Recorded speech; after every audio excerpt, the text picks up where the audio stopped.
Não sei por quê. Então tá. Então pela manhã a gente discutiu um pouco na percepção, na concepção de vocês, foi discutido nos grupos e entre os grupos, uma percepção que seria, quais seriam os problemas mais complicados, ou alguns problemas complicados lá da esfera pública com os quais nós temos que lidar. E depois, pensamos um pouco, né? Depois para trás, por esse negócio de fora, falar o que é um problema, o que a gente está chamando de problema complicado. Então essa a palestra de agora tem justamente o objetivo de tentar abordar essa temática. O que no campo da ciência acabou considerando, formulando como sendo um problema desse tipo de problema com os quais se tem que lidar o tempo inteiro, o que em particular, quais as dificuldades para a sua resolução e quais as estratégias para a resolução a partir de uma certa perspectiva. É claro que como esse tema é um tema que interessa muitos campos diferentes do conhecimento, certamente você vai ter diferentes visões sobre isso, né? Mas eu vou apresentar aqui uma visão que me parece particularmente interessante do ponto de vista da ser frutífera no modo como a gente pensa o nosso trabalho no dia a dia na universidade, no órgão medical e o tema da aula são esses problemas da esfera pública e estratégias para a solução. Então sou eu de novo aqui, né? Pedro Rocha, com pipoca, que me ajuda sempre a preparar aqui as palestras. Para apresentar então essa palestra, eu vou dividir em duas partes, né? A primeira parte, falar sobre esses problemas da esfera pública. E antes de falar dos problemas da esfera pública, eu vou falar um pouco sobre o problema e vou resgatar um pouco daquilo que a gente já chegou a discutir aqui. E depois de a gente aprofundar um pouco essas dificuldades relacionadas aos problemas, características que eles têm, falar um pouquinho sobre uma visão de como a gente pode pensar em diferentes estratégias depender de um certo critério lá que tem a ver com a atribuição de poder sobre as partes interessadas. Então, foi interessante, porque uma das pessoas aqui, quando foi dar um exemplo que é um problema, falou de alguma coisa doméstica, né? E aí eu dei um exemplo aqui, na minha palestra eu tinha colocado, uma questão doméstica. Então, eu tenho uma situação na minha casa, eu tenho uma situação como essa. Eu percebo essa situação. Então, sempre tem uma situação no mundo e alguém percebendo.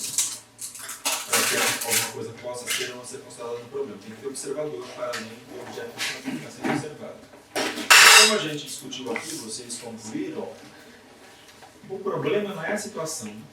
O problema é a distância que existe entre a expectativa do que eu tenho sobre como o mundo deveria ser e o que eu percebo sobre como o mundo é. Eu formulei desse modo aqui,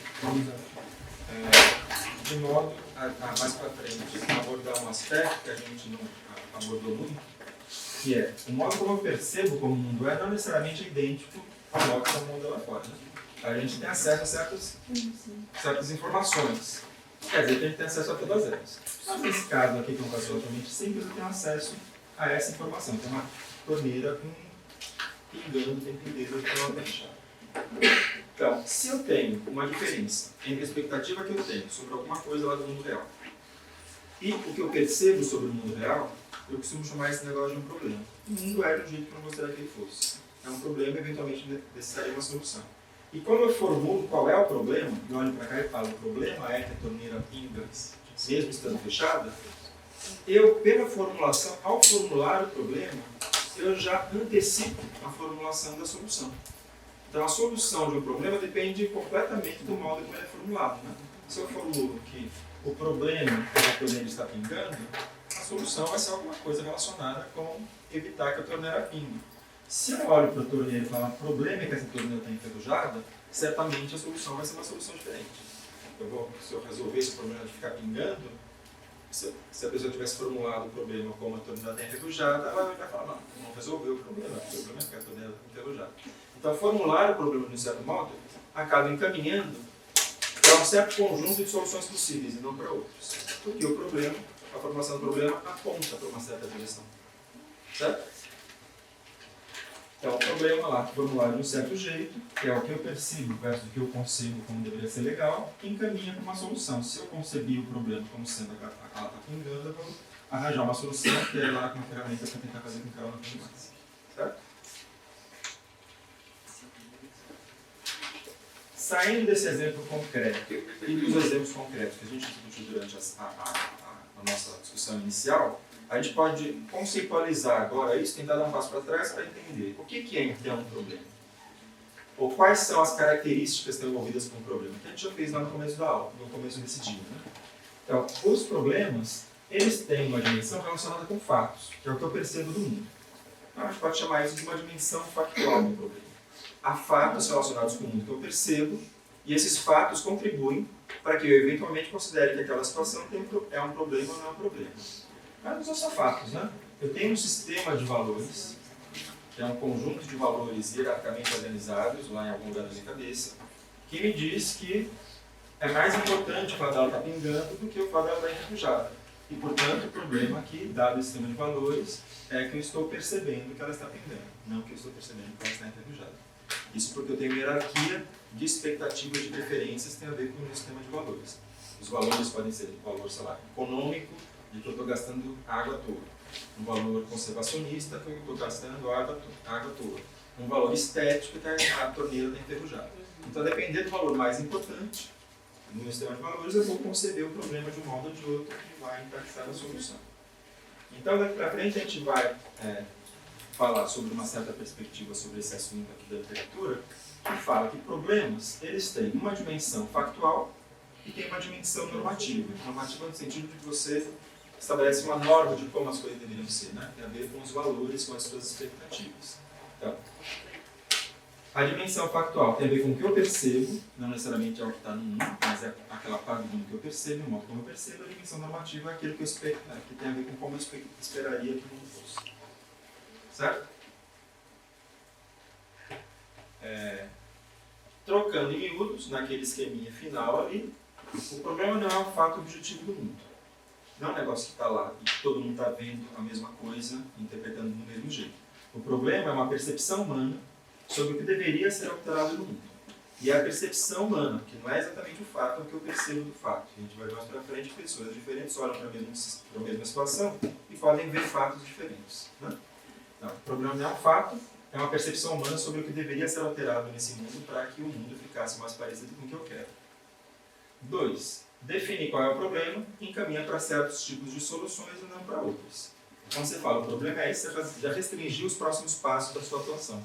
Você não vai, se o problema está nessa direção, você não vai arranjar uma solução nessa outra direção, você vai arranjar soluções nessa direção.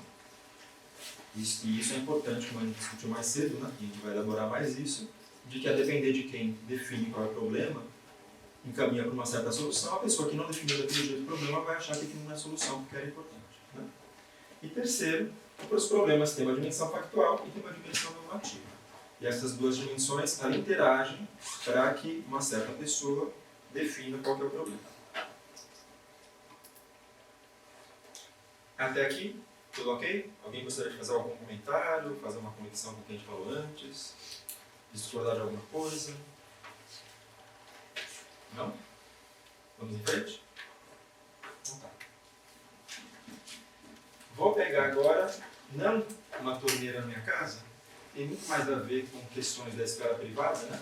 Embora não seja tão simples da limitação entre esfera privada e esfera pública, mas eu vou pegar uma coisa que é obviamente pública. Eu vou olhar para uma situação do mundo, que é uma situação do mundo no palco da atuação pública. Um rio no meio de uma cidade, um rio urbano. Tem lá o curso do rio, tem lá a vegetação ao longo do rio, os prédios do rio. Então, essa aqui é uma situação no mundo. Se aquilo que a gente falou agora há pouco está correto, isso aqui não é em si um problema. Né? Isso aqui é uma situação lá no mundo. Pode ser que algumas pessoas vejam problemas aqui, a depender das informações que ela tem sobre esse sistema e das perspectivas de valor que elas têm sobre esse sistema. São as dimensões factual e normativa. Vamos pensar que se o problema é um problema da esfera pública, não é que nem a torneira na minha casa, que eu moro sozinho com pipoca, aí eu que vou olhar a torneira e decidir o que tem que resolver. Se a situação é uma situação da esfera pública, eu vou ter pessoas interagindo com essa situação do mundo a partir de diferentes perspectivas. Então eu tenho lá um morador dessa região próxima do rio. Eu tenho lá um taxista que passa de carro ao longo da via que tem próxima do rio para poder trabalhar. Eu tenho lá um ciclista que usa essa área arborizada no final de semana para fazer lazer. Eu tenho um engenheiro hidráulico que estudou durante muito tempo como que se a relação entre, sei lá, a forma do rio e o fluxo, a vazão que esse rio tem. Eu tenho um biólogo que olha para essa situação e pensa na biodiversidade do rio, os impactos ambientais e assim por diante. Então, estão vendo outros tipos de coisa. Então, você pode ter perspectivas muito diferentes sobre o que é essa situação no mundo. E para cada uma dessas pessoas,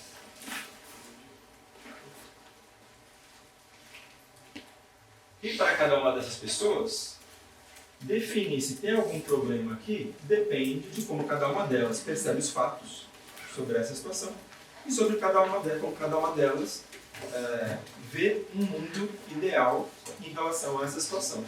Ver lá como cada um percebe o que o mundo é e como cada um queria que o mundo fosse. Que são essa diferença entre essas duas coisas que vai detectar se a pessoa está vendo um problema aqui ou não está vendo um problema aqui. E aí já começa a perceber que o negócio vai ficar complicado, né? Porque eu tenho pessoas muito diferentes que podem estar percebendo fatos diferentes sobre essa situação e podem ter valores muito diferentes sobre ela. Então, eu pensar na dimensão factual dessa situação em relação ao que as pessoas diferentes pensam de que poderia ser um problema. O que o morador percebe sobre essa situação? Que fatos ele vê? Talvez o morador que mora perto do rio veja os fatos de que tem um cheiro muito ruim no rio, realmente poluído. Quando chove, o rio entra na casa dele, que acaba com os bens dele.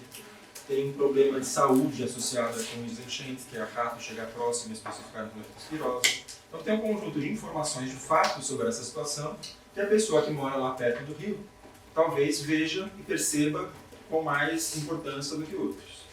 O taxista, talvez o que ele perceba desse rio, é que ele é uma região onde tem uma via em que ele é capaz de fazer deslocamentos rápidos pela cidade, mas ao mesmo tempo, quando doente, ele tem um problema sério de poder trabalhar, que ele não consegue passar pela via para poder ganhar o pão nosso de cada dia.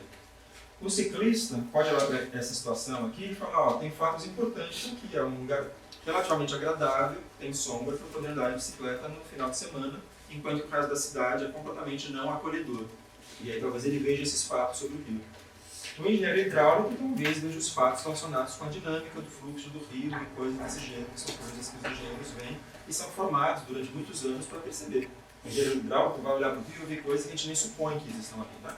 Do ponto de vista dessa perspectiva da engenharia. E o biólogo também, ele olha para o rio e ele vai ter um bocado de fatos que nem está vendo mesmo no rio, mas que ele pensa que existem no rio, porque ele tem conhecimento sobre esses sistemas abstratos chamados rios. Então, os fatos percebidos pelas diferentes pessoas são muito distintos. Se o fato depende, é um componente essencial da definição de qual é o problema, já dá para perceber que se as pessoas, essas diferentes pessoas, acharem que tem algum problema aqui, para elas poderem acordar o que elas estão achando que é o problema, elas vão ter que acordar os fatos. Elas vão ter que partir de um mesmo conjunto de fatos conhecidos por todos para elas acordarem quais são os fatos importantes relacionados com os problemas.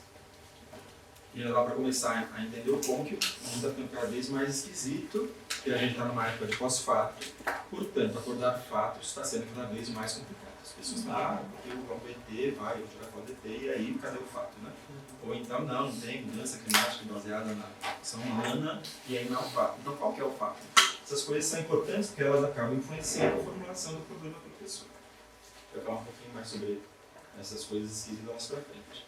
Então, na esfera pública, via de regra, como as situações, como eu chamo de situação, eu posso chamar de um sistema complicado e aberto, você não consegue nem falar essa situação começa onde acaba onde, qual é a delimitação dessa situação. Né? Os fatos têm a ver só com o rio, ou tem a ver com a chuva, ou tem a ver com mudança climática, ou tem a ver com o passado do rio. Todas essas coisas são fatos associados com essa situação do mundo. Definir quais são os fatos importantes é muito esquisito, porque os fatos podem ir lá, né, para o sistema global, por exemplo. Ou podem ser muito localizados aqui. Né? Então, não é simples acordar os fatos. Isso faz com que os problemas da esfera pública tenham uma característica de serem complexos do ponto de vista factual. Então, o que essa literatura chama de complexidade do problema da esfera pública. Agora, o problema não depende só, na formular que tem um problema, não depende só da pessoa perceber fatos. Ela tem que contrastar os fatos que ela percebe com aquilo que ela supõe que seja um mundo melhor, com os valores que ela tem. Então, o tal da dimensão normativa dos problemas. Se a gente olhar de novo para esses diferentes atores e for imaginar quais podem ser os sistemas de valores que eles têm, e mesmo fazendo um exercício aqui, né, simples, só para a gente poder ver quais poderiam ser as diferenças, talvez o que o morador acha de importante nessa região é que ele mora aqui. E qualquer coisa que aconteça com esse rio, que afete a casa dele, são coisas que têm valor, que ele dá um valor muito grande. A doença, o rato, o cheiro, a inundação, tudo isso tem uma importância maior no sistema de valores dele, porque ele depende daquelas condições locais para poder sobreviver e manter a sua família. Então, talvez o sistema de valores do morador tenha esses valores relacionados a esses fatos como coisas mais importantes. No caso do taxista, talvez o valor associado com essa situação seja o valor da praticidade do deslocamento, para ele poder ganhar o dinheiro. E isso é um valor importante na vida dele. Então, são valores diferentes em relação a essa situação do taxista. Do ciclista, os valores, se for o interesse do taxista, do ciclista que eu falei agora há pouco, nessa região, vão ser valores diferentes, vão ser valores de lazer de final de semana, de capacidade de fazer exercício no ambiente adequado, talvez de segurança em relação à iluminação, em relação a ter polícia ou não ter polícia.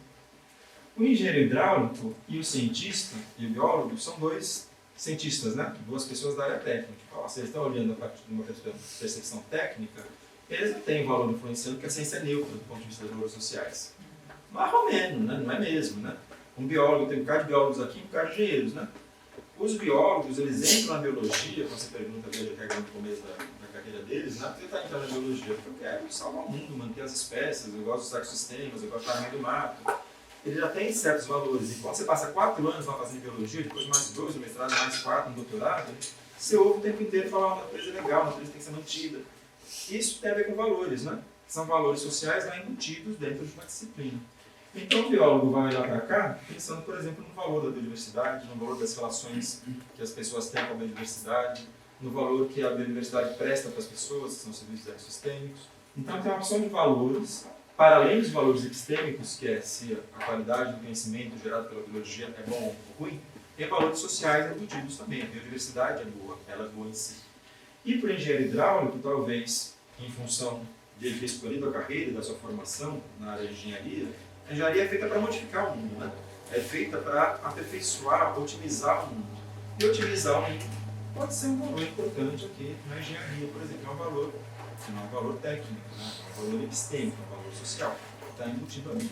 Então, talvez o valor do engenheiro seria bacana que esse rio tivesse uma conformação que evitasse que ele inundasse.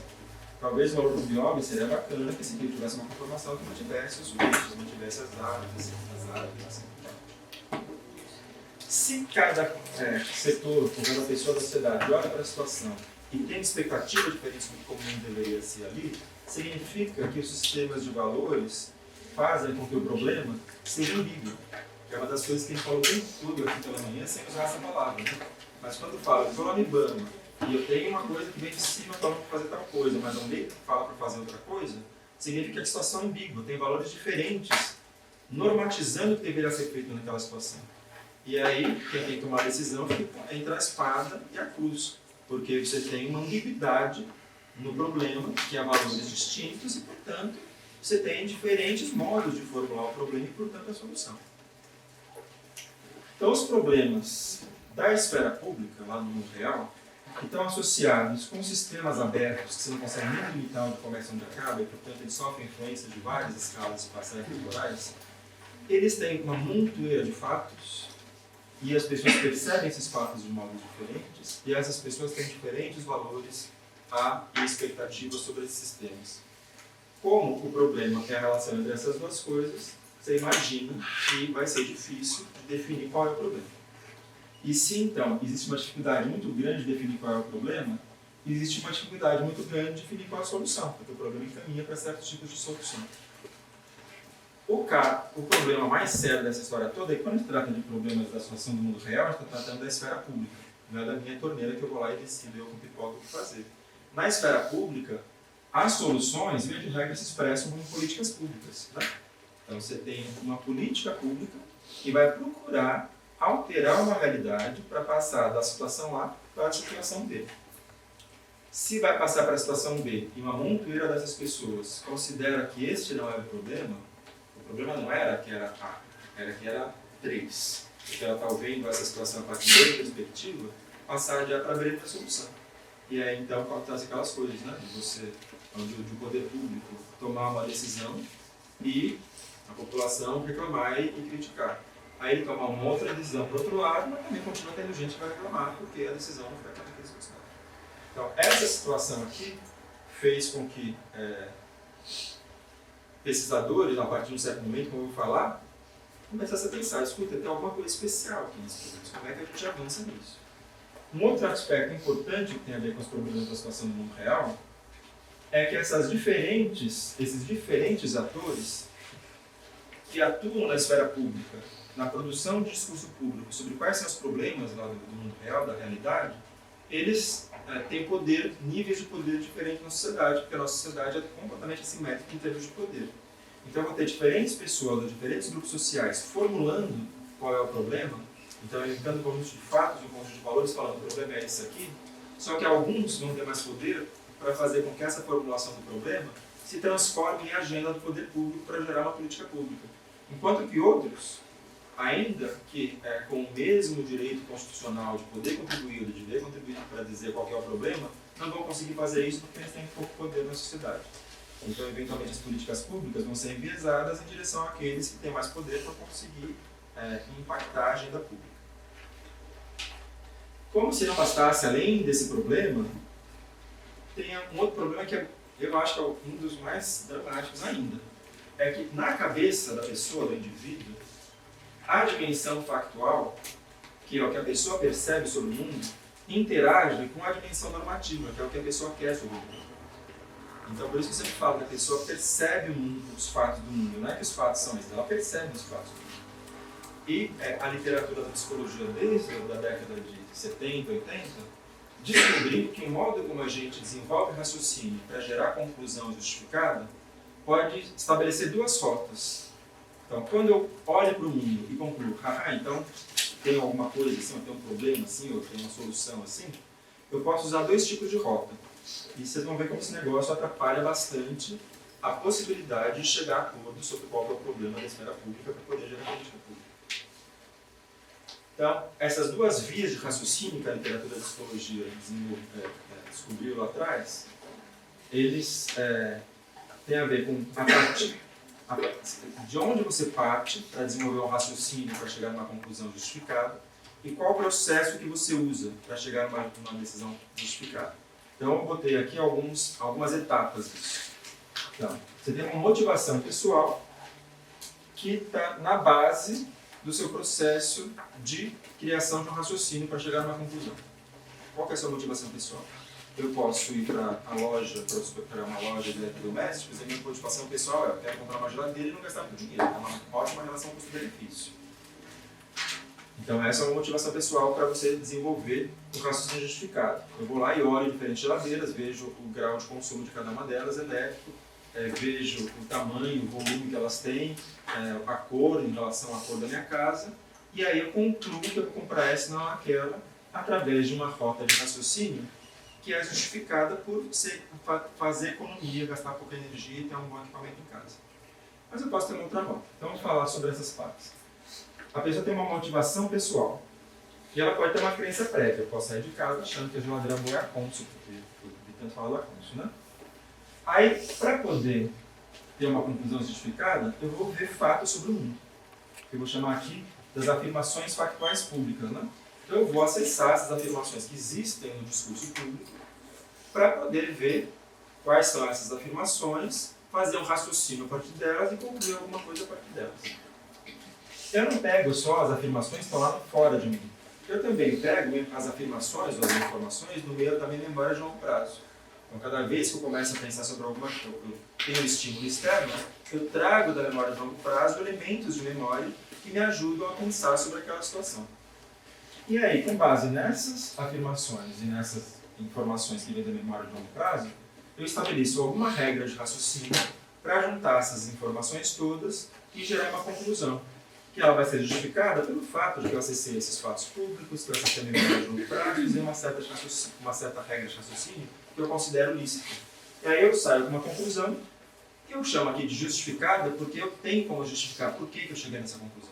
Se alguém me perguntar por que você comprou essa geladeira, eu falo, eu comprei por causa desses fatos, dessas minhas memórias e desse raciocínio. Essa é uma regra de raciocínio. Então, esses passos de raciocínio, eles podem ser iniciados através de duas rotas diferentes.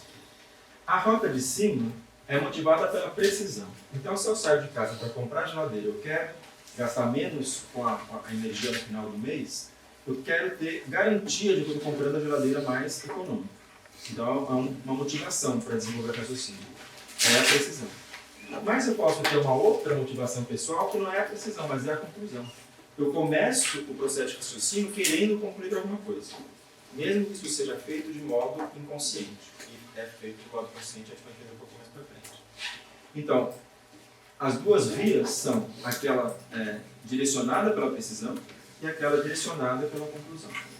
Eu representei naquele gradiente de cores ali. Tá. Cada um desses dois caminhos tem uma motivação pessoal. O de cima é a precisão, o de baixo é a conclusão. Qual a crença prévia que eles têm sobre uma certa coisa no mundo? Digamos que os dois têm a mesma crença prévia. Eu acredito que blá blá blá, que eu estou chamando de vermelho. Certo? Então, sobre a geladeira, ou sobre mudanças climáticas, ou sobre qualquer outra coisa.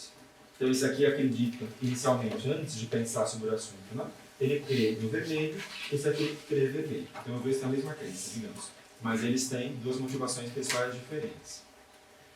Em função dessas motivações pessoais diferentes, o processo de chegar na conclusão justificada vai ser diferente, e vai ser diferente de modo inconsciente. Você não sabe o que está fazendo um ou outro. Então, você tem lá as afirmações factuais, que são esses quadradinhos aqui do mundo. Alguns quadradinhos que são afirmações factuais públicas têm suporte. Algumas afirmações públicas não têm nenhum suporte. Né? Algumas têm, algumas não têm. Hoje, cada vez mais, a gente tem um monte de afirmação pública sem suporte nenhum. Mas, se a pessoa tem uma motivação pessoal pela precisão, ela vai fazer um esforço mental para olhar para todas essas afirmações factuais e tentar extrair delas as informações que têm suporte. São aquelas boas informações, aquelas que vão garantir a precisão da minha conclusão, do meu raciocínio. Então, ela vê todas essas aqui, avalia que essas aqui têm suporte e, portanto, descarta essas outras aqui. Então, ela olha para o mundo e fala, ó, as afirmações públicas são aqui certinhas. Certo? Então, quando você estivesse olhando lá para o negócio do IMET, falando do gasto energético da geladeira, o volume que o freezer tem, se o freezer está embaixo, se ele está em cima. São todas afirmações factuais que ele tem como garantir se são de boa qualidade ou se não são de boa qualidade. Por exemplo, se eu tenho uma informação do Inmetro, é uma afirmação factual pública que deriva de uma organização que é feita especificamente para avaliar questões de quantificação, lá, de funcionamento das coisas. Então ele acredita nessa afirmação factual pública do Inmetro. E não de alguém que passou por eles, falou para ele e falou, essa geladeira final vai gastar muito. Né? São duas afirmações factuais, públicas, e ele vai lá no Inmetro porque ele está atrás de precisão. O cara que pensa vermelho e ele está motivado pela conclusão, a conclusão é reforçar o que ele já pensa. Então ele está num processo de raciocínio que, sem mesmo ele perceber, está o direcionando para concluir vermelho. Então ele olha para as afirmações factuais públicas e ele seleciona, né? Ele é seletivo em relação àquelas que não são simpáticas ao que ele acha, ao que ele já acha. Então, em vez de levar em conta a ponderação de quais têm suporte e quais não têm suporte, ele inconscientemente leva em conta quais são as simpáticas e quais não são as simpáticas. Acaba bloqueando essas outras, então ele fala, bom, quais são as afirmações do mundo? Vermelho. Enquanto que ele falou, quais são as afirmações boas do mundo? As verdes. Os dois fazem o processo de acessar as informações do mundo e decidir quais ele vai usar, só que um é direcionado pela precisão, outro é direcionado pela conclusão. Processo semelhante na memória de longo prazo. Eu estou representando nessa figurinha, essas bolinhas pretas e cinzas são os elementos de memória, as informações de memória lá dentro da cachola da pessoa, tanto em cima como embaixo. Quem já assistiu Divertidamente, que é um desenho maravilhoso, sabe que a memória dos fatos eventualmente está associada em esquemas cognitivos que são afetivos. Né? Então você tem uma ligação entre sensação de bom e de ruim com várias coisas dos esquemas cognitivos que você tem na memória de longo prazo. Se eu estou direcionado numa rota de precisão, eu vou acessar da memória de longo prazo aquelas afirmações que são as importantes e que são as afirmações mais adequadas para fazer uma avaliação de precisão.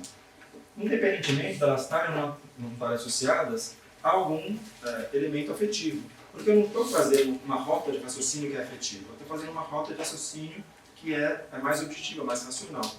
Mas se eu sou direcionado pela conclusão, e não é à toa que eu sou via de regra quando eu faço essa falta de raciocínio, é porque esse tema vermelho diz respeito à minha identidade, né? Eu tenho uma pessoa com a qual eu estou interessado, quero namorar com aquela pessoa. Nossa, ela fez aquilo, nossa, que bacana, né? Como é altruísta, não é altruísta, é pilantra, todo mundo fala pilantra, não é altruísta. Não, você não entendeu, é altruísta, né? Mas é bandido, não é bandido, é que ele estava precisando muito. Então você sempre arranja um modo de fazer um raciocínio que você conclua aquilo que você gostaria de concluir, porque aquilo que você queria concluir está muito vinculado com o seu afeto, com alguma coisa importante. Então essa vinculação afetiva das informações lá da memória de longo prazo faz com que você resgate da memória de longo prazo, nas rotas desse tipo aqui, aquelas afirmações que estão vinculadas ao afeto. Então, em vez de você pegar da memória de longo prazo as informações, são as informações que são boas para você avaliar criticamente aquela questão, você traz as informações que estão vinculadas ao afeto. Que, via de regra, são aquelas que reforçam o vermelho. Porque o vermelho tem a ver com a sua identidade, com algum aspecto muito importante da sua identidade. Aí você pega essas afirmações e a memória de longo prazo e vai criar uma regra de raciocínio, vai botar de pé um modo de concluir alguma coisa. Você pode botar de pé de um modo sólido, ou você pode ter uma regra criativa de botar em pé. Né? Cai tudo, né? É uma regra criativa. Mas a gente é capaz de fazer regras criativas de raciocínio. A literatura da psicologia diz que quanto mais educação formal você tem, mais você é capaz de fazer regras de raciocínio criativas.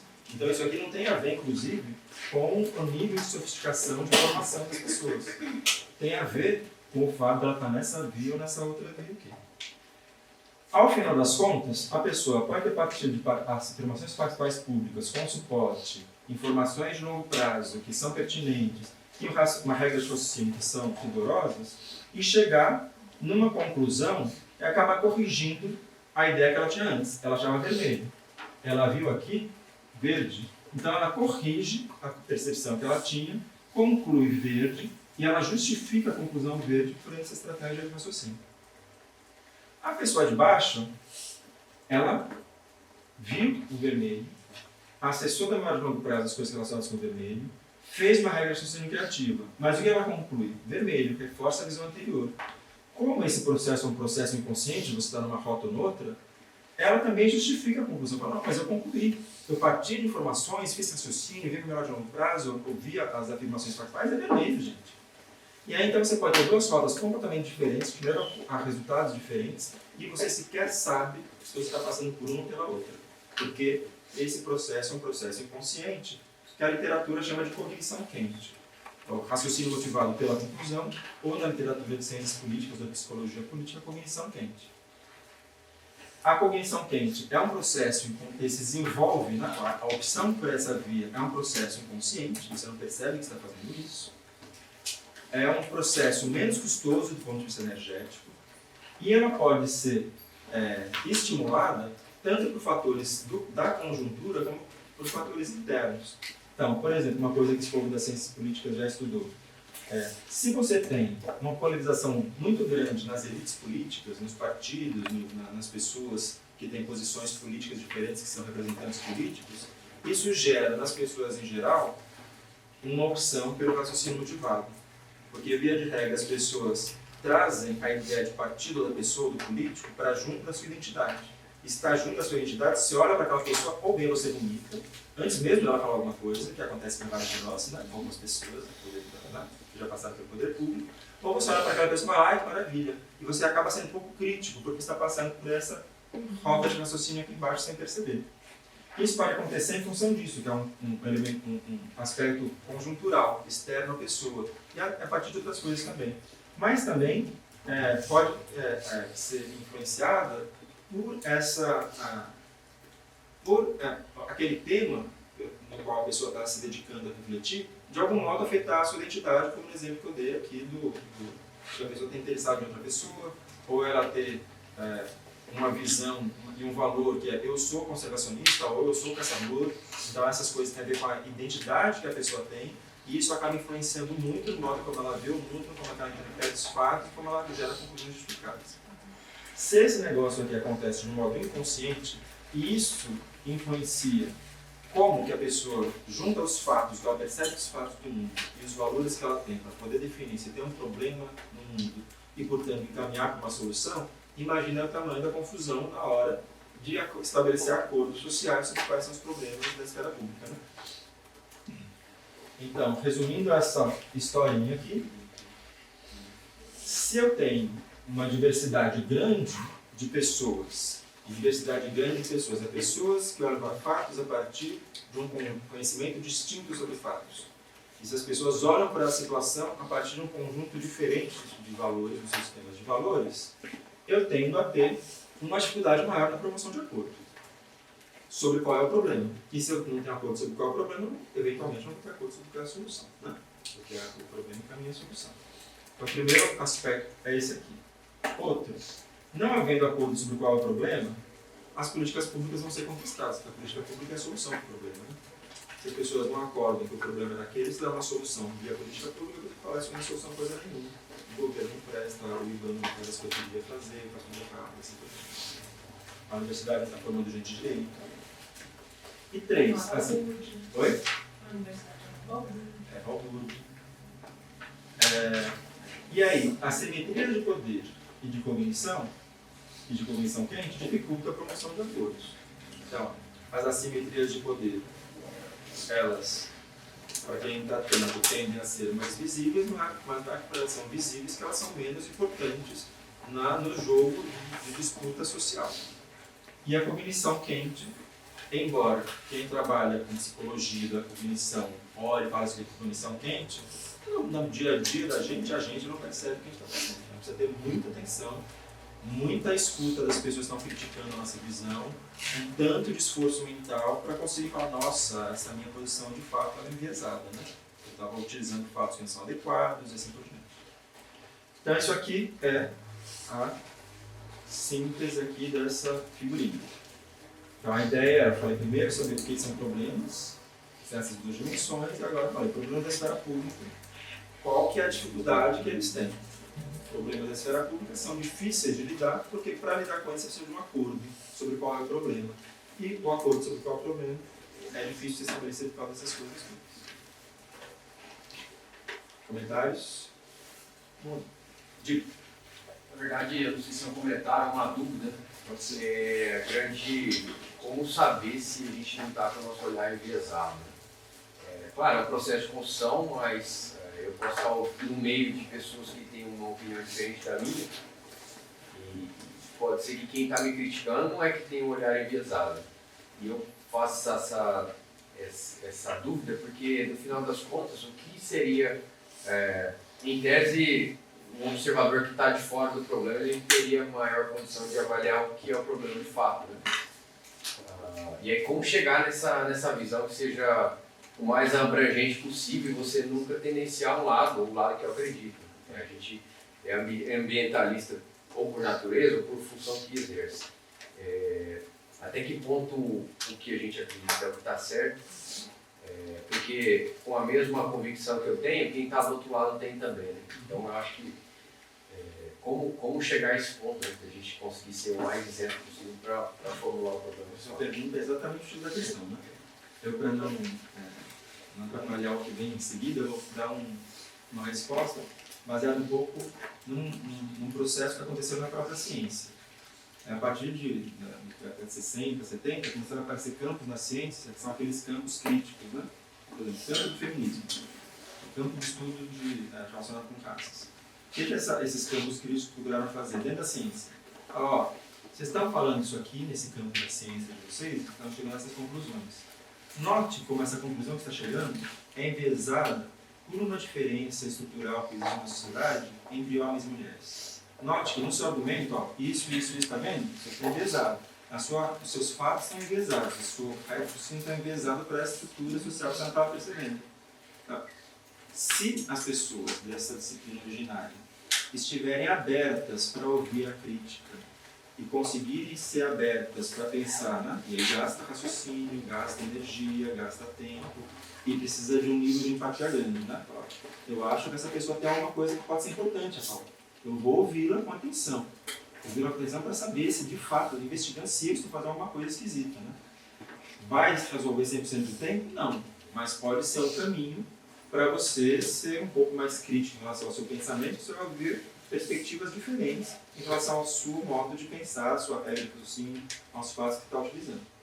Então, como, e aí no fundo, quando você pensa em conhecimento objetivo na ciência, é a mesma coisa que a gente discutiu aqui, né? A situação no mundo é uma. O que a gente percebe como pessoa da situação no mundo não é o que está no mundo. Se eu olho para o mundo e vejo uma coisa, você olha para o mundo e vejo outra coisa, como cientistas, inclusive, como que a gente pode falar sobre conhecimento objetivo? Então, o conhecimento objetivo na ciência não é o que está no mundo, não é a verdade.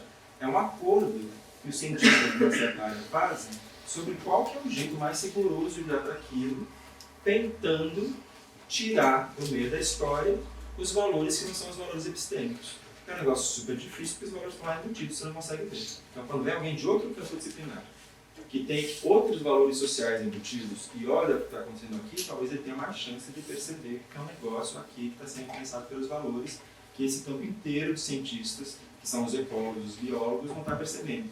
Que eles têm um valor lá escondido neles, que a biodiversidade é bom ponto final. Né? Então talvez seja um caminho, né? Conseguir diálogo. Então estabelecer uma objetividade sobre o mundo baseada numa intersubjetividade que leve em conta um processo de crítica, de abertura crítica, de tentar construir juntos uma coisa que todo mundo considere que essa aqui está adequada do ponto de vista atual para poder falar sobre o mundo, talvez seja o jeito de chegar lá.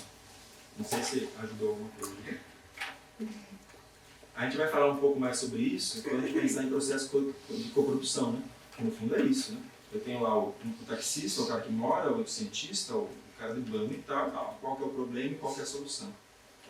Vai ter que passar por esse tipo de processo. Cada um vai achar que os fatos são esses ou aqueles, que os valores são esses ou aqueles, se a gente não conseguir ouvir o outro e atribuir ao outro o direito de ter uma visão sobre o mundo, que é o mesmo direito que eu tenho, e uma abertura cognitiva para tentar entender essas coisas todas, de uma abertura afetiva para ter acolhimento, vai ser difícil. Então, é mais ou menos por aí que a gente vai caminhar a longa ação. Acho que uma coisa legal é ter em mente que é sobre isso que a gente quer falar. Né? Assim, a ideia é que eu fiquei passando sobre essas questões. E até onde é possível criar esse diálogo. Quais são as coisas que a gente já sabe que vão dificultar, né? Tem algumas coisas que a gente sabe que vão dificultar. E aí vocês vão ver algumas delas, talvez sejam bastante inesperadas, né? Sim. Eu tenho uma dúvida com relação às crenças. Você escolheu que as crenças fossem iguais para as duas rotas de raciocínio, né? Crença prévia. Se elas fossem diferentes, quais são, que crenças são essas? Que Entendi. tipo de crença dentro que... Vou explicar melhor. O que eu simplesmente quis colocar aqui é assim, digamos que essas duas pessoas acreditam que o rio, sei lá, na minha cidade, há um tempo atrás, canalizaram o rio, que acontece em todas as cidades, que é o Juvari. Digamos que essas duas pessoas, no começo do processo de se debruçar sobre esse assunto, consideram que canalizar o rio é uma coisa boa. Então essa é a crença, isso que eu chamo de crença. Elas acham isso. Não pensaram muito, mas elas acham isso. Até porque eu conheço agora. E aí eu comecei de crenças semelhantes para poder perceber como que pessoas com crenças semelhantes, acessando os fatos públicos, a memória de longo prazo, usando regras de raciocínio, podem chegar a conclusões justificadas muito diferentes. Então eu botei os dois com crenças semelhantes só para partir do mesmo local, né? Para perceber que se você partir daqui e andar por essa rota, você muda de ideia. Se você partir daqui e andar por essa outra rota, você não muda de ideia. E isso pode ser não duas pessoas. Pode ser você para um certo tipo de assunto e você para outro tipo de assunto. Né? Para um tipo de assunto você pode desenvolver um raciocínio direcionado pela conclusão e outro assunto direcionado pela precisão. A depender de qual que é o tema, a depender do contexto associado com esse tema e da sua vinculação afetiva com o tema. Realmente é muito intrigante, né, toda essa análise, né, do comportamento humano, né? Mas uma coisa que ficou claro para mim é que existe uma resistência à mudança, né, como você está falando, né? Por um lado, o cara mantém o posicionamento inicial dele, né? E no outro existe uma chance de que ele consiga enxergar um lado. Então, no processo existe uma resistência natural, né? Nesse aqui tem a resistência à mudança, né? Essa aqui é a resistência menor, que está gastando mais energia para tentar avaliar mais racionalmente os fatos. Mas aqui, como os fatos têm muito a ver com a sua identidade, ou com as coisas que são muito importantes para você, você acaba não conseguindo dessa imparcialidade e acaba desenvolvendo esse outro processo. Uma dúvida e um comentário. A dúvida é, definiu que o processo de baixo é a tal da cognição quente. Né? Isso. O de cima tem algum nome? Essa literatura que chama de cognição quente é a literatura mais da área política, da psicologia política. Mas esses dois focos são chamados na literatura de psicologia em geral como rota direcionada pela precisão e rota direcionada pela conclusão. Essa aqui tem um outro nome na outra literatura que é da psicologia política, que é a cognição quente. Então você acha os dois nomes na literatura, dependendo do campo.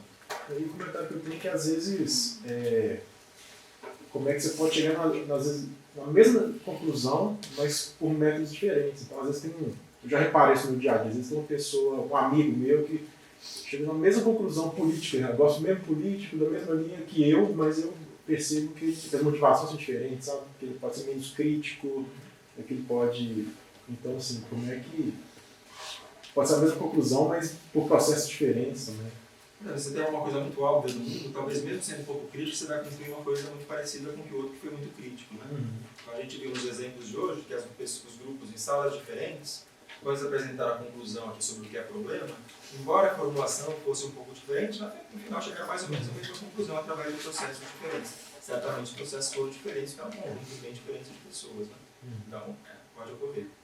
Agora, a importância desse negócio todo, para esse argumento aqui, é que esse track existe, esse negócio é inconsciente, e, portanto, ele vai ter um impacto importante no modo como se planejam e como se avaliam as políticas públicas. Porque a gente vai ver que, durante o tempo inteiro da política pública, você tem pessoas atuando, pessoas olham a partir de perspectivas diferentes. Então, elas podem discordar desde a formulação até a avaliação.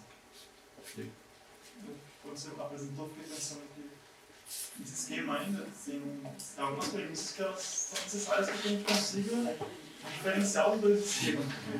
Eu tenho que ser capaz, só para diferenciar duas coisas, eu tenho que ser capaz de julgar qual informação tem suporte ou não. Eu posso olhar para todas as informações atuais e escolher de forma simpática só pelo fato de que eu não conheço a forma de validar essas informações ou a fonte.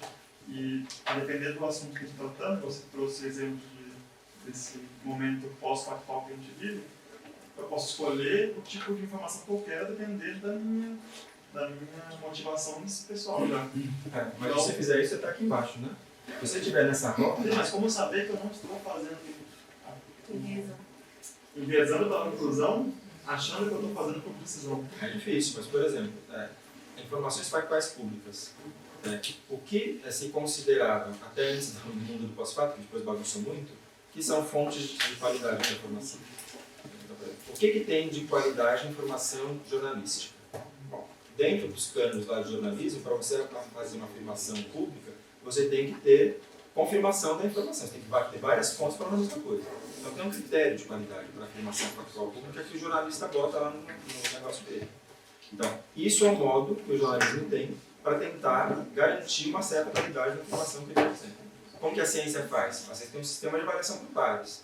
Quando faz uma afirmação pública, que saiu no artigo, já passou por uma série de avaliação pelos pares que vão usar certos critérios do campo da ciência para tentar garantir aquela qualidade.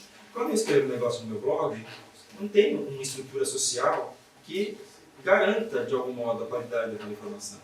Então, se eu sou uma pessoa que estou querendo fazer o raciocínio pela via de cima, eu vou procurar levar em conta quais são as fontes de informação factual públicas de boa qualidade.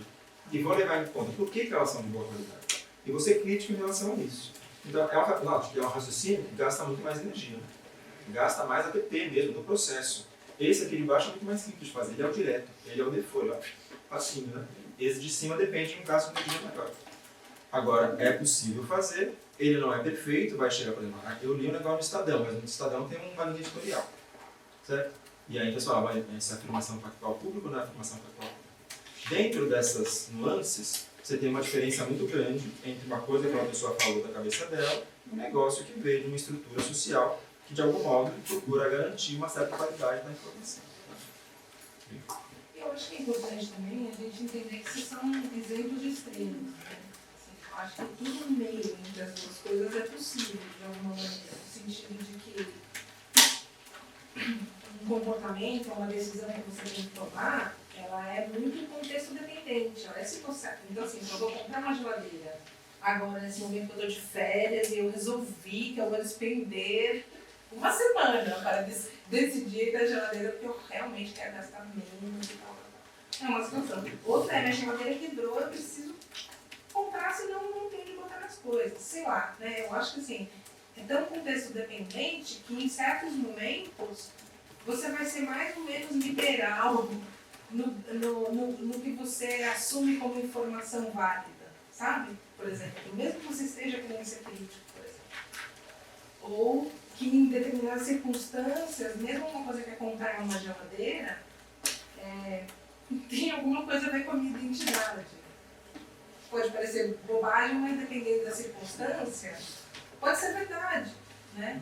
Então, assim, eu acho que as coisas, não é que a gente é assim ou não é assim, ou que em determinado lugar a gente é assim. Eu acho que é importante a gente ter isso. Por que tudo isso que a gente está conversando aqui? É mais no sentido da gente pensar que às vezes essas coisas que a gente toma muito a ferro e a fogo, porque mexem muito com a gente, são muito importantes para a gente, talvez a gente deva ficar alerta que tenha coisas que a gente não, perspectivas que a gente não está conseguindo perceber de outros lugares, porque aquilo é muito importante para a gente, né?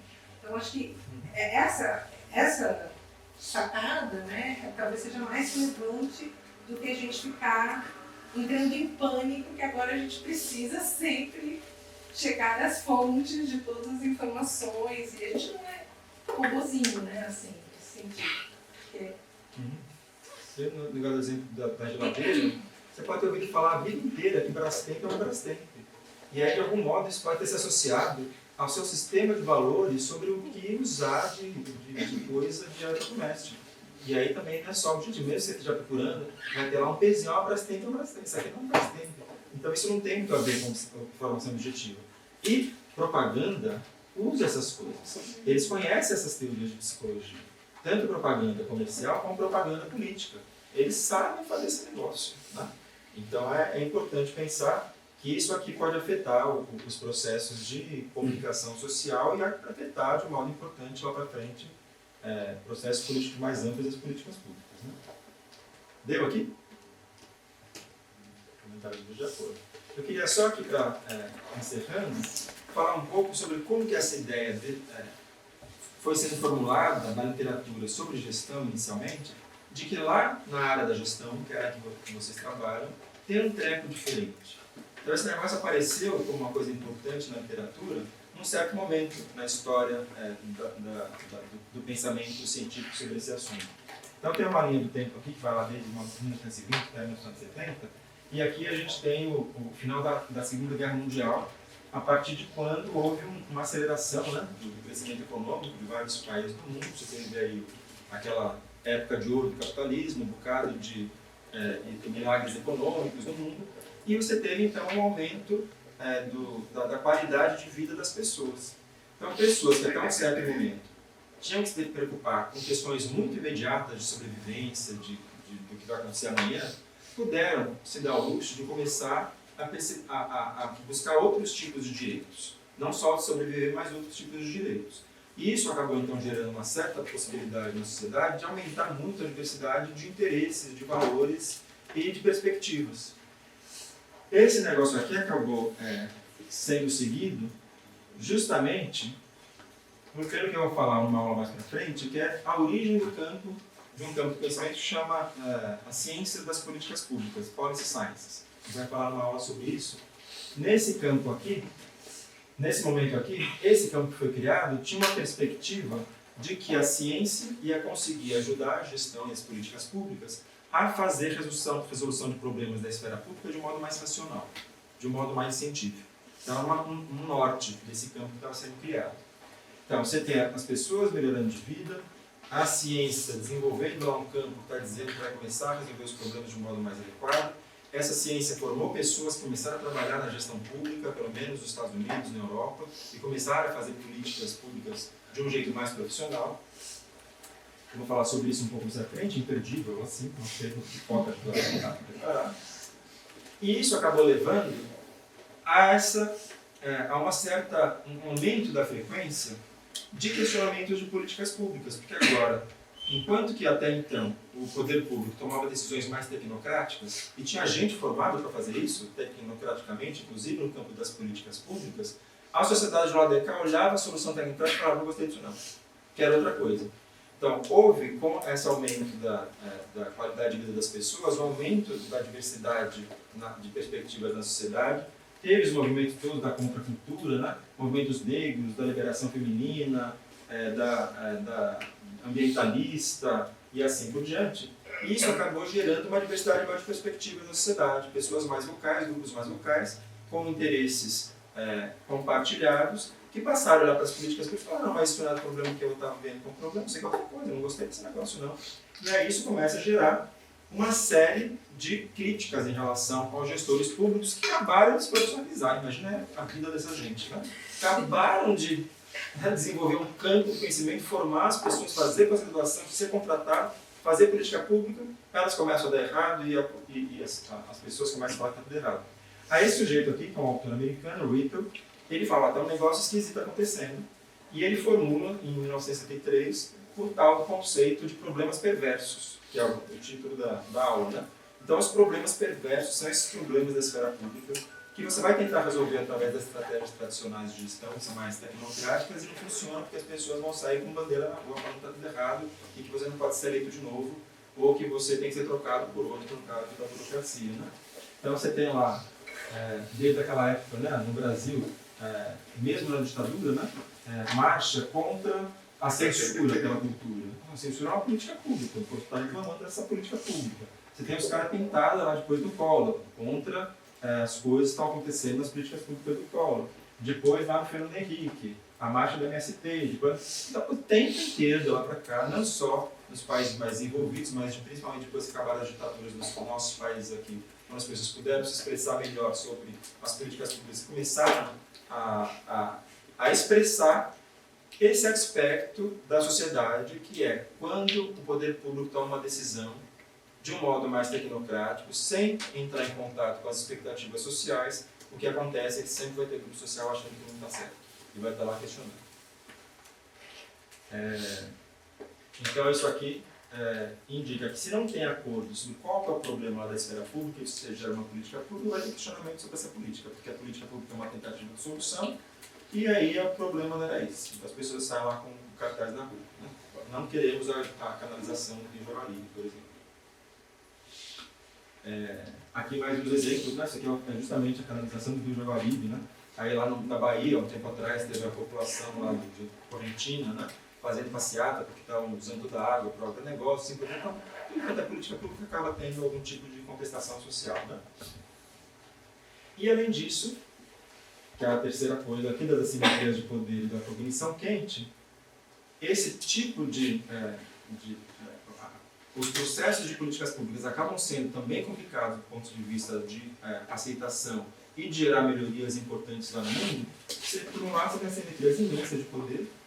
A nossa sociedade é super assimétrica nesse sentido, então tem um conjunto pequeno de pessoas com muito poder político, com muito poder econômico, que acabam sobrepondo as suas visões sobre qual é o problema e como o poder público deveria atuar sobre eles. E acaba vencendo essa guerra, né? E acaba impondo as suas formulações de problema e de solução. E, por outro lado, você tem a noção de grupos sociais que têm zero poder político e têm zero capacidade de conseguir influenciar a agenda pública e, portanto, as ações de políticas públicas do governo. E, além disso, tem cognição quente, né? Para além das diferenças de poder que afetam o modo como esses processos ocorrem, tem gente lá que, independentemente de ter qualquer informação que preste sobre a cloroquina e a azitromicina, já sai na rua falando que nós queremos a azitromicina e cloroquina, simplesmente porque quem está falando aquele negócio é alguém que está no fundo do coração e então desenvolve raciocínio motivado, por exemplo. Né? Então tudo isso aqui gera uma dificuldade importante de resolver os tais problemas da esfera pública. Esses aqui foram exemplos. Tem um pouquinho da história de onde vem esse conceito de problema perverso, que foi um conceito super importante, foi publicado lá em 73. Até hoje, na história daquela revista, esse artigo é o artigo mais citado da revista. Lançou atenção a uma coisa que ninguém estava tentando muito, no campo da gestão e das políticas públicas, mas depois o próprio conceito acabou sendo modificado, criticado, e o que eu apresentei aqui daquela divisão entre dimensão conceitual e normativa é uma concepção bem mais recente, tá? Não é a concepção original.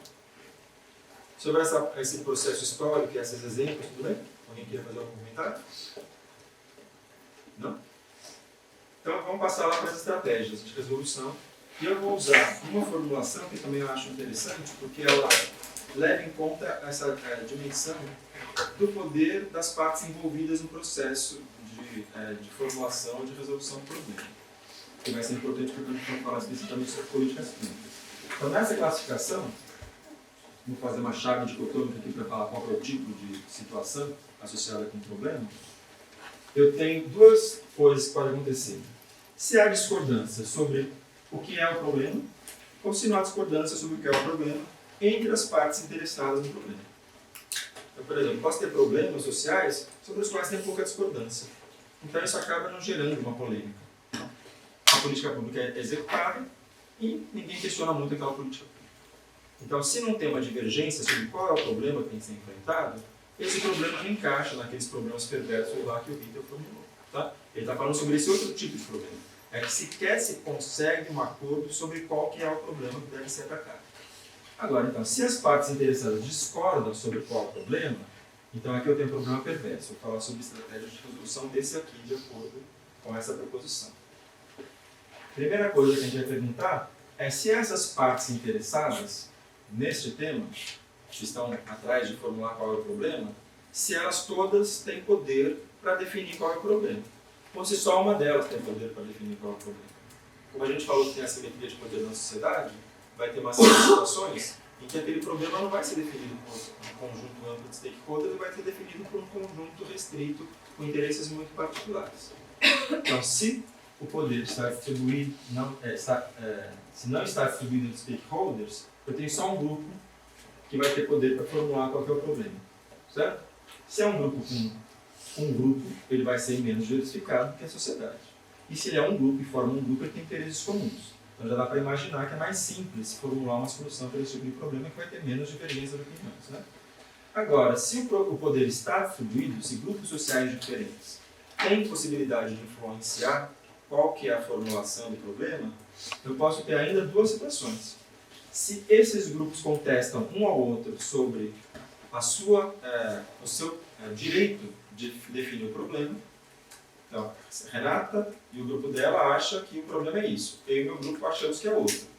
Eu acho que ela não tem direito nenhum de atuar nessa história, eu tenho direito. Eu e meu grupo temos direito. Então, eu estou contestando o direito dela de influenciar na formulação do poder. Então, se o poder é contestado, eu vou ter um tipo de estratégia para resolver. Agora, eu posso perceber que o grupo de Renata tem uma visão diferente da minha sobre qual é o problema, e eu posso assumir que eles têm o direito de contribuir para formular o problema, tanto quanto eu. Então, eu posso ter uma situação diferente daquela anterior. E aí eu vou ter uma outra estratégia de resolução. Então, eu vou dar um nome para os bois aqui.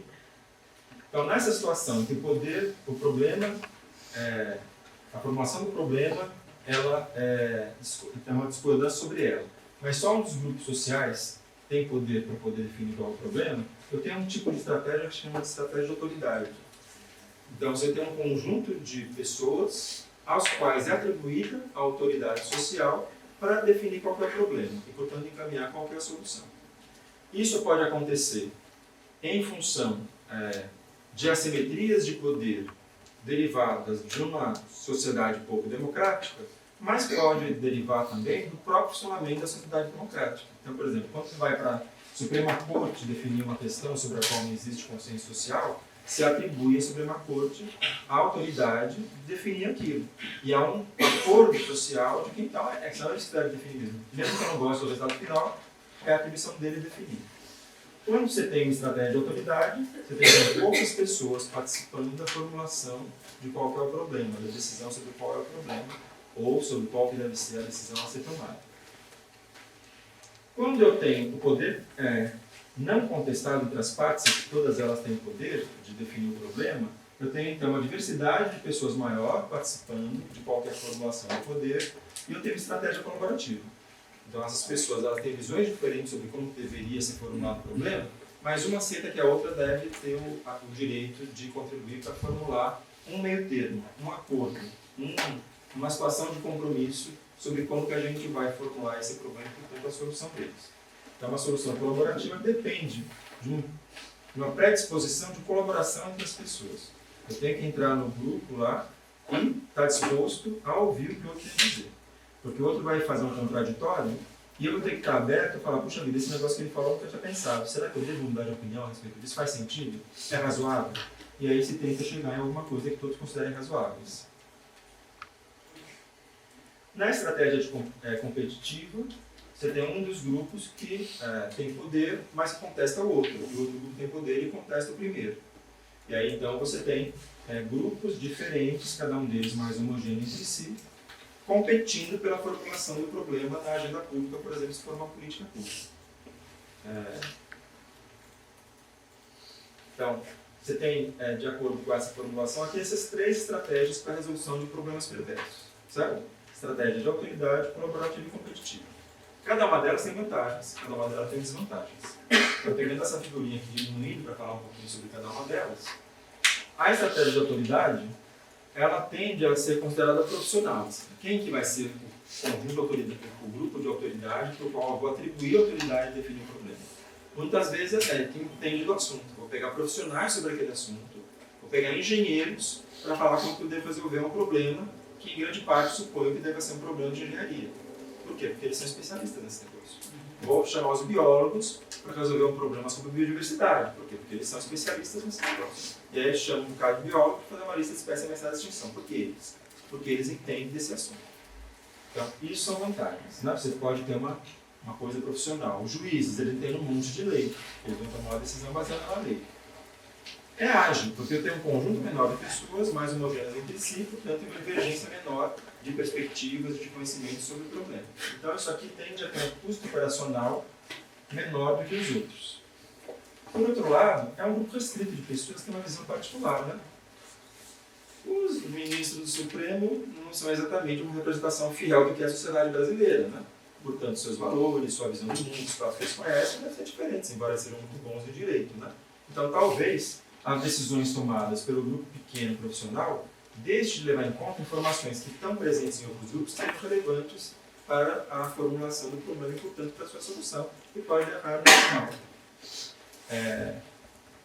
Você tem a possibilidade, então, de ter um foco restrito na resolução do problema. Você pode ter pouca aprendizagem social, porque um juiz conversando com outro juiz, um engenheiro conversando com outro engenheiro, vão aprender pouco e vai ter pouco contraditório, porque eles vêm da mesma tradição de pensamento, eventualmente do mesmo grupo social, com as mesmas experiências prévias. Né? E, eventualmente, a depender de como for esse processo aqui, você pode, se você estiver relacionado com política pública, você toma uma decisão de formular uma política pública a partir dessa estratégia.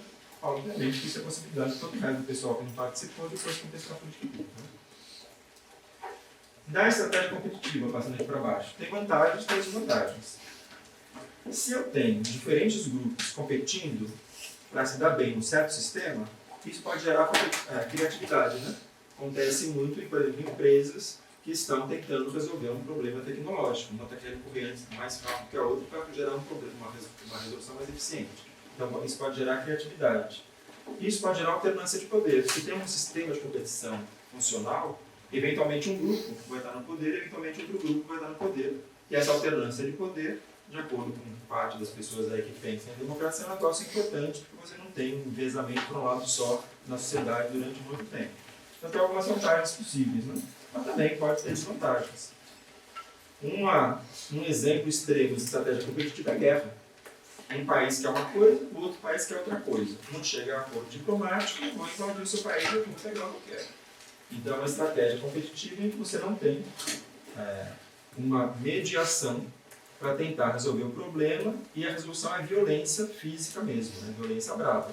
Mas você pode ter outros níveis de violência relacionados com relações competitivas, que são violências menos claras do que essa. Né? E você pode gerar mobilidade também. Você tem uma competição e as pessoas e os grupos que competem têm pouca capacidade de competir, eventualmente eles podem ficar imobilizados. E se tem grupos diferentes competindo para fazer a mesma coisa, cada um está gastando recurso para fazer um jeito ou para fazer o outro. Então tem divisão de recursos que poderiam estar sendo utilizados conjuntamente para tentar avançar na solução do problema se fosse uma estratégia colaborativa. E essa terceira aqui, que é a estratégia colaborativa, ela tem vantagens. Você pode compartilhar recursos, em vez de competir. Eu uso o meu recurso, você usa o seu para eu ter a minha posição, você ter a sua. Bora chegar num acordo aqui, a gente usa os nossos recursos conjuntamente para tentar avançar num acordo que seja melhor, uma solução que seja melhor. Como para fazer isso? Vou ter que ouvir o contraditório, repensar as minhas posições, os fatos que eu conheço e tal. Pode ter aprendizagem social. E a aprendizagem social é as pessoas que saem daquele grupo, reformularam sua visão sobre o problema, sua visão sobre a solução, e elas acordam. E agora elas têm um ponto de partida na mesma página para falar sobre esse assunto daqui para frente. Isso é uma coisa que pode ser bem positiva, né? Você pode ter geração de acordos também como resultado dos processos colaborativos, que pode reduzir o nível de contestação social, né? Eu quero branco, você quer preto. O cinza aqui está mais ou menos bom para todo mundo, né? E aí você pode ter uma nova vida dali para frente achando que cinza é uma coisa boa. Mas, por outro lado, bota esse povo tudo numa sala para conversar, né?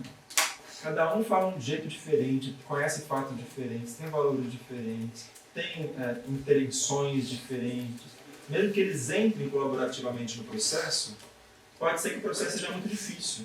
E pode ser que não funcione. E pode ser que no final cada um saia batendo a porta, né? E aí o processo colaborativo começou como colaborativo, mas não teve uma gestão adequada, ou simplesmente era muito difícil mesmo, e aí acabou não conseguindo chegar no final. Vai gastar mais tempo, vai gastar mais recurso, e eventualmente pode não funcionar. E é de difícil operacionalização, porque tem todas essas barreiras para serem vencidas, barreira de linguagem, barreira de conhecimento, barreira de poder, barreira de risco. Todas essas são barreiras difíceis de você lidar com elas. E elas são dificuldades que lá nos outros não tem, né? Nos outros você faz o que você quiser, você faz o que você quiser e briga com outro grupo, ou então decide que só você tem o poder para decidir. Certo? O que a gente vai falar aqui para frente, também perdido, vai ser a partir de manhã, é sobre estratégia colaborativa, que é a tal da coprodução transdisciplinar com 300 sílabas, mas que no fundo é uma tentativa de formular problemas e soluções conjuntamente levando essa diversidade de perspectivas em conta, gerando aprendizagem social e tentando achar soluções que mais para frente, eventualmente, nas políticas públicas não serão tão contestadas. Então não perca a aula 2 da manhã de manhã, a aula 3 da manhã à tarde, a gente vai discutir esse negócio. É isso. Diga. Se eu já voltar ao slide, eu vou te dar uma pergunta. Esse aqui é o dele. Esse pode ser esse mesmo.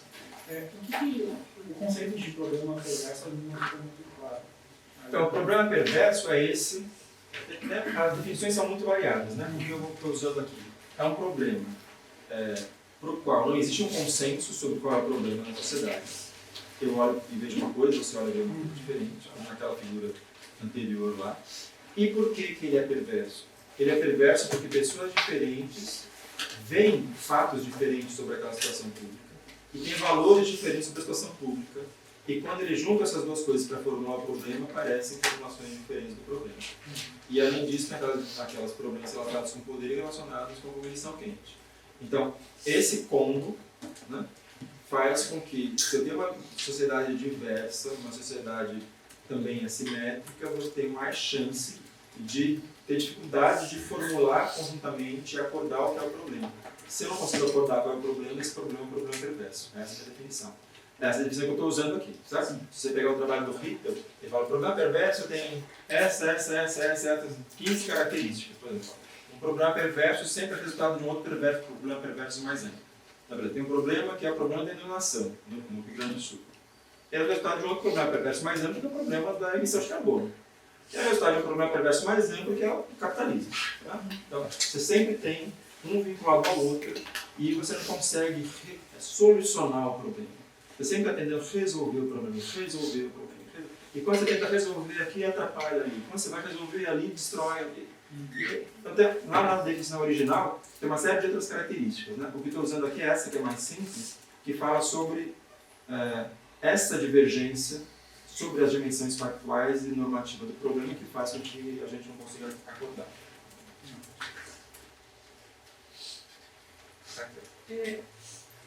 A gente tenta sempre exemplificar para tentar fixar, né?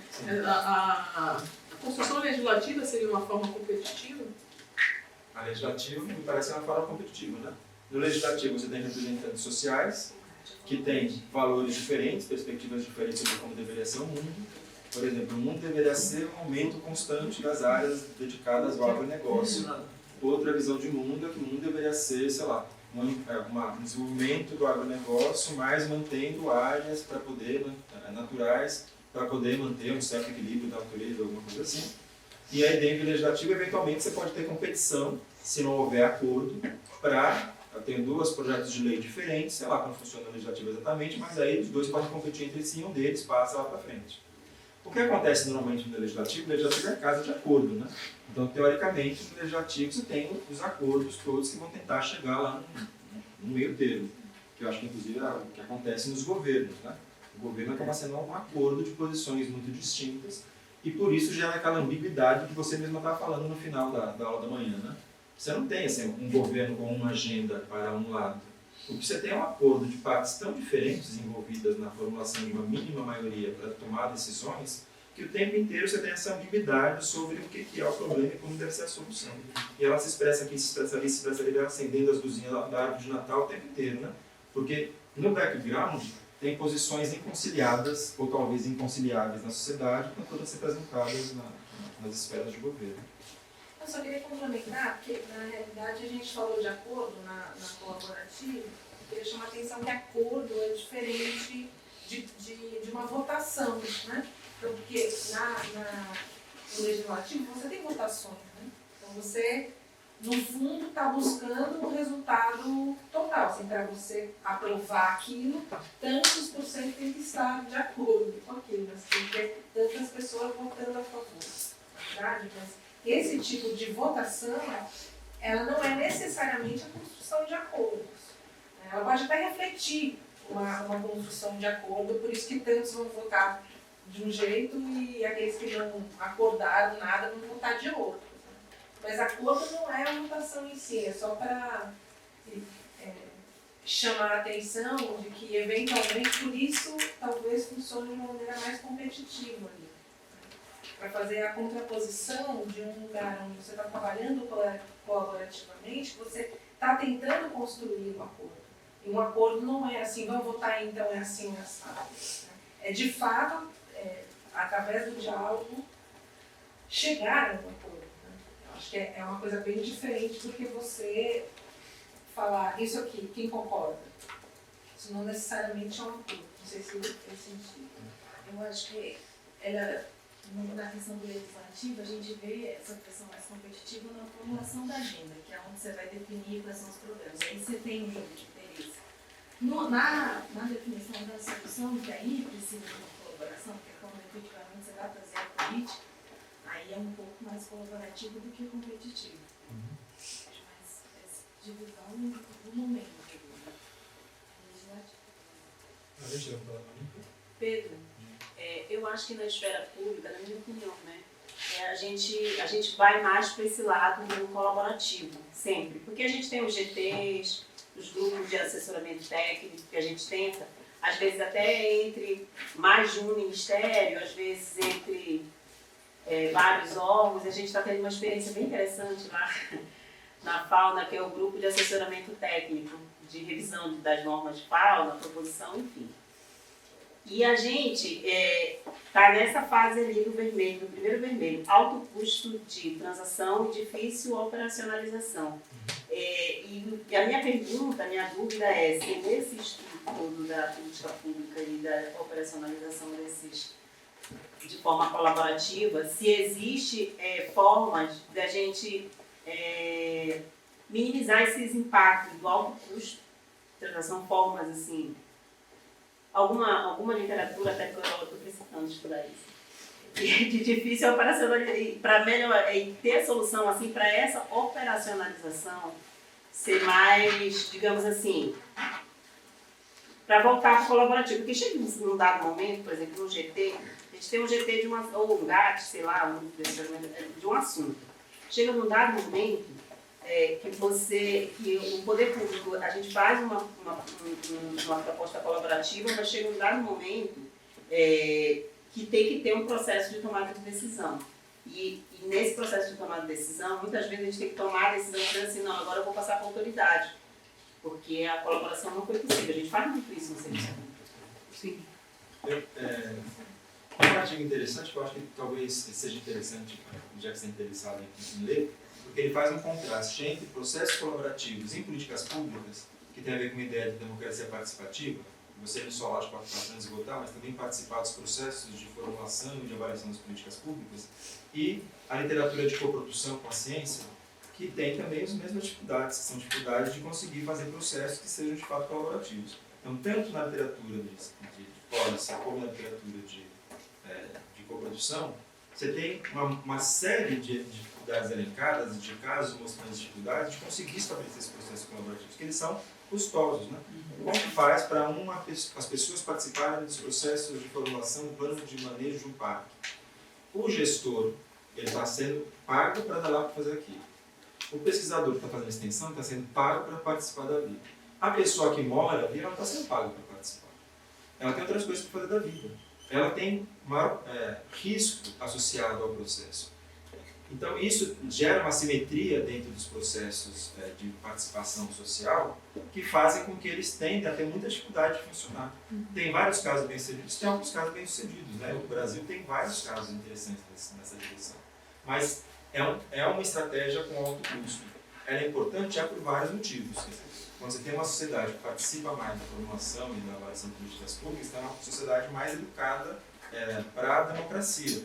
Ela não deixa os problemas serem resolvidos ela participa da formação dos problemas, ela entende melhor o processo da política pública, ela se alfabetiza politicamente, né? Ao passo que quando você vai só a cada 4 anos, você tem uma relação muito menos próxima com os problemas e as soluções que estão sendo dadas para os problemas. Então tem vantagens, mas realmente é muito difícil e não tem varinha de condão, não tem uma regra mágica. O que tem é a possibilidade de você entender as dificuldades, para não gerar uma expectativa para além da razoável, porque se você gera uma expectativa para além da razoável e desenvolve o processo, e a expectativa estava aqui, você chegou aqui e você fala, nunca mais vou fazer. Porque a minha expectativa está aqui, gastei um tempão, foi uma frustração completa. Mas você entende que o que dá para chegar é aqui, e se você chegou aqui, você vai fazer várias vezes, né? Então, compreender as dificuldades, eu acho que ajuda a modular a sua expectativa e garantir que você continue fazendo, porque mesmo que não dê certo 100% o tempo todo, assim por diante, tem vantagens importantes, né? Vantagens importantes do ponto de vista que eu posso gerar resultados que são muito mais qualificados, porque levar em conta todo esse conhecimento diversificado dessa monteira de gente que olha para a situação a partir de perspectivas diferentes. Então, você conhece de um modo mais completo a situação e como as pessoas percebem a situação. Então, isso é uma vantagem importante do ponto de vista de acordo social e de política pública, né? Então, eu acho que é isso. Não tem um jeito de resolver, tem uma montoeira de evidência que não tem um jeito de resolver, mas não é por causa disso que a gente não deve tirar isso do norte, talvez, né? da utopia. É para esse caminho que tem que ir, não vamos chegar não, é utopia, a gente não vai chegar. Mas se a gente passar para cá, a gente se afasta muito de coisas que a gente considera razoáveis, como participação, como colaboração, né? Enfim. Eu só queria complementar que a aula interativa número 3 ela é uma tentativa de sinteticamente passar para vocês, e eu não sei se a gente vai conseguir, mas o resultado de 1 ano e meio de pensamento colaborativo de boa parte das pessoas que estão aqui nesse curso, Lívia, Maíra, Pedro, sobre o que são os grandes desafios e como que a gente pode lidar com eles, de processos colaborativos. Eu não estou falando que a gente tem a solução para nada, não, porque essas coisas não são assim. Mas acho que, considerando uma certa diversidade, que não é imensa de pessoas, uma pessoa que trabalha com educação, pessoas que têm uma atividade profissional que envolveu processos colaborativos em várias circunstâncias, alunas, a gente tentou refletir sobre quais são esses grandes desafios e como a gente consegue pensar sobre eles. E eu acho que isso ajuda a fazer esse processo que o Peu colocou aqui, sabe? Que uma vez você estando ciente da dificuldade, por si só, isso já muda muito a chance das coisas acontecerem, sabe? Porque a gente vai menos ingênuo, vai mais preparado para perceber o que a gente precisa prestar atenção, que tipo de atitudes são interessantes a gente estar atento. Eu vou dar um exemplo também de uma atividade que a gente fez para tentar facilitar a colaboração dentro de um projeto grande. Então, não vamos ter solução, porque solução não é simples, é muito dinâmico isso tudo, mas só querendo dizer que a gente vai encaminhar um pouco essa tua questão mais para frente. Só a título de quem estiver interessado, né, nas ciências sociais a gente discute algumas questões dessas relacionadas a valores, a ponto de vista, dentro de um tema que chama-se ideologia. Então, quem tiver interesse, né, é um tema que perpassa alguns dos assuntos que o Pedro acabou de colocar.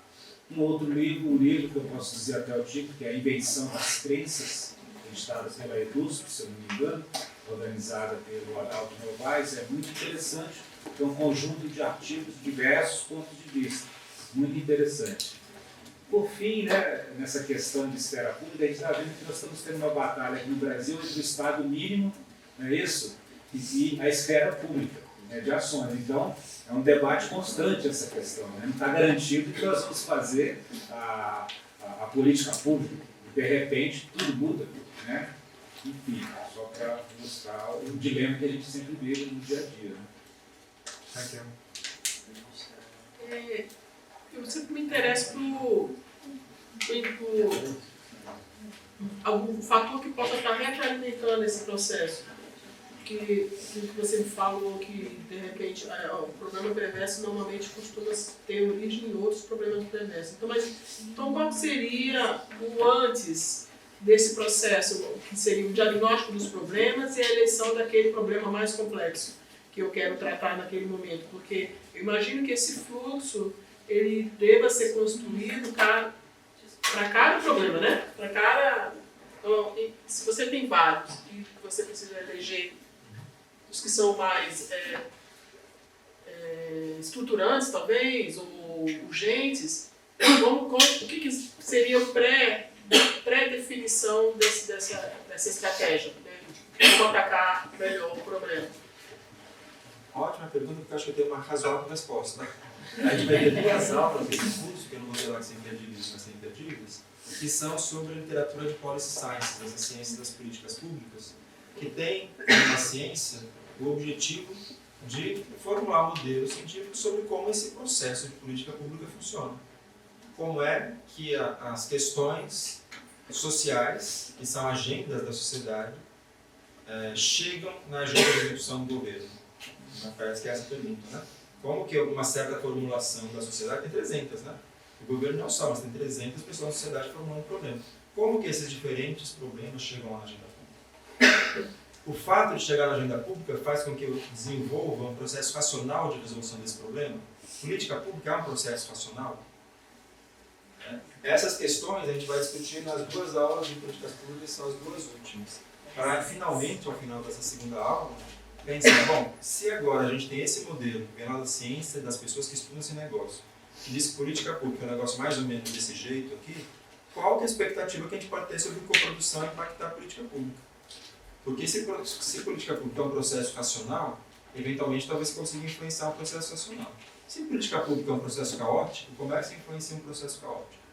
Então, eu acho que um pouco dessas preocupações que você levantou, talvez a gente consiga falar um pouquinho sobre elas nessas duas aulas e talvez a gente possa, então, aprofundar nesse momento. A gente vai falar um pouco sobre isso. E, todos felizes? Podemos fazer